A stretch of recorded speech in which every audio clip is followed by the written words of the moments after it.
चपातीच्या पिठाचा मोठा गोळा तयार करून त्याची अशी लांबट आकाराची चपाती लाटून घ्यायची। आता हाताने थोडंसं प्रेस करायचं, यावर एक चमचाभर तेल लावून ठेवायचं। आता इथे आपण एक उकडलेला बटाटा किसून घेतलेला आहे, यावरच एक चीज क्यूब किसून घालायचं।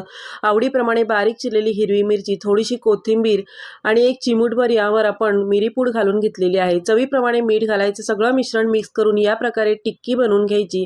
आता जी चपाती लाटून ठेवली होती त्याच्या एका भागावर ही टिक्की ठेवून हाताने पसरून घ्यायची आणि दुसरा भाग चपातीचा यावर ठेवून या पद्धतीने बंद करायचा आणि पिठामध्ये घोळवून याचा मस्त असा पातळ पराठा लाटून घ्यायचा आहे। अशा प्रकारे पराठा लाटून घेतला की हा अजिबात फुटला जात नाही।